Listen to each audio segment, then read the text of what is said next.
বন্ধুরা, এসআর ব্লগে সবাইকে স্বাগত জানিয়ে আজকের ব্লগটা শুরু করছি। আর আজকে হচ্ছে 29 তারিখ শুক্রবার। আর এখন রান্না বসিয়ে দিয়েছি, সকালের সমস্ত কাজকর্ম কমপ্লিট করে নিয়েছি। আর এই যে মাছ আনা হয়েছে, মাছটা একটু ভাজবো। এই যে দেখো, পেঁয়াজ রসুন দিয়ে ভেজে নিয়েছি। আর পটল আলুর তরকারি করব। আর কাঁচকলা দেখিয়েছিলাম ভাজা ভাজা হওয়ার মধ্যেই খাওয়া হয়ে গেছে।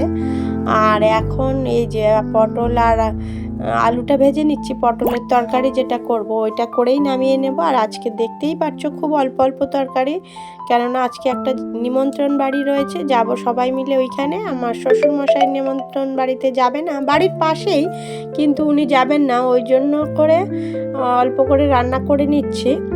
আর এখন সবাই মিলে যাব, রান্না বান্না কমপ্লিট করার পরে স্নান করব, পুজো দেব, আর তারপরে যাব সবাই মিলে নেমন্তন্ন। ওই জন্য করে ঝপঝপ ঘরের কাজকর্মগুলো কমপ্লিট করে নিলাম। এক জায়গায় যেতে গেলে বেশি দেরি করে গেলে ভালো লাগে না, একটু আগে আগে যাওয়াই ভালো। ওই জন্য করে সমস্ত কাজটা, সকালের সমস্ত কাজ সমস্ত গুছিয়ে নিয়ে সকাল সকাল রান্নাটা করে নিয়েছি। আর এখন বাজে 12টা, আর আমার রান্না বান্না কমপ্লিট হয়ে গেছে।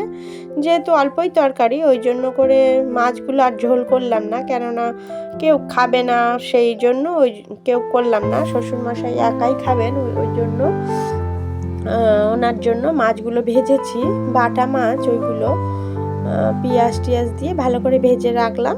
আর যদি হয় সেরকম রাত্রে যদি খাওয়ার হয় সেরকম খাওয়ার জন্য, আমরা যদি খাই, ওই জন্য করে এই অল্প কিছুই রান্না করলাম। তাহলে এখন রান্না বান্না কমপ্লিট হয়ে গেছে। অল্প পটল ভাজা করেছি দুটো, আর পটল আলুর তরকারি রয়েছে।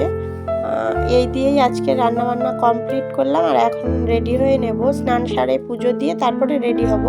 তাহলে আসছি বন্ধুরা, দেখতে থাকো ব্লগটি।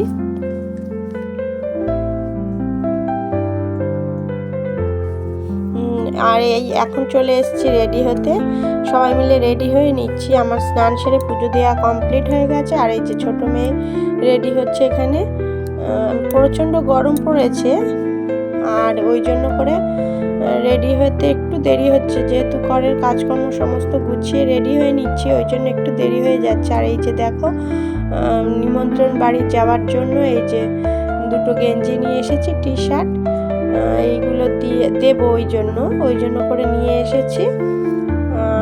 এইগুলোই তোমাদের সাথে একটু শেয়ার করলাম। আর এখনই ছোট মেয়ে রেডি হয়ে গেছে, ওর ঠাকুমার সাথে যাবে, ওই জন্য রেডি হয়ে গেছে। আমার একটু রেডি হতে দেরি আছে, কিন্তু ডাকাডাকি করছে, অনেকটাই বেলা হয়ে গেছে, প্রায় 1:30 2 বাজে, এখনও যেতেই পারলাম না। ওই জন্য করে, যেহেতু বাড়ির পাশে, ওই জন্য কোনো চাপ নেই, ধীরে সুস্থে গেলেও হবে, ওই জন্য রেডি হয়ে নিচ্ছি। তাহলে আমরা রেডি হয়ে নিয়ে আসছি।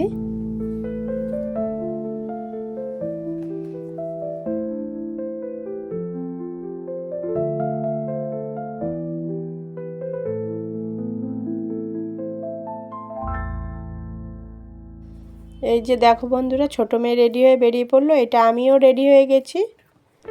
আর এই যে বন্ধুরা, নিমন্ত্রণ বাড়ির থেকে খাওয়া দাওয়া করে চলে এসেছি, আর দইটা নিয়ে বাড়ি চলে এসেছি। দইটা এখন নিয়ে এসে বসে বসে খাচ্ছি, কেননা তখন খাওয়া দাওয়ার সময় দইটা খেতে পারলাম না, বাড়িতে নিয়েই চলে এলাম, যেহেতু বাড়ির পাশে, ওই জন্য কোনো অসুবিধাই নেই। দইটা বাড়ি নিয়ে এসে এই যে এখন দাঁড়িয়ে দাঁড়িয়ে খেয়ে নিচ্ছি। আর সবার দইগুলোই নিয়ে চলে এসেছিলাম। আর খাওয়া দাওয়ার শেষ, দই খেতে খেতে বৃষ্টি এসে গেছিলো। দেখো, প্রচণ্ড ঝড় বৃষ্টি, বাইরে পুরো কালো হয়ে গেছিলো, পুরো অন্ধকার হয়ে গেছিলো, যেন মনে হচ্ছে রাত হয়ে এসেছে। তখন বাজে 3:30 4টে বাজে। খাওয়া দাওয়া করেই যেই না বাড়িতে ঢুকেছি, তখনই বৃষ্টি, প্রচণ্ড বৃষ্টি আর ঝড়, দেখতেই পাচ্ছ কি পরিমাণ কালো হয়ে গেছে। আবার বৃষ্টিও এসেছিল। তোমাদের ওখানে বন্ধুরা বৃষ্টি ঝড় হয়েছিল নাকি কমেন্টে জানিও। তাহলে বন্ধুরা, ভিডিওটি এই পর্যন্তই, দেখা হচ্ছে নতুন একটা ভিডিওর সাথে, ততক্ষণের জন্য টাটা। ভিডিওটি যদি ভালো লেগে থাকে লাইক কমেন্ট শেয়ার করবেন, সাবস্ক্রাইব করবেন। টাটা বন্ধুরা।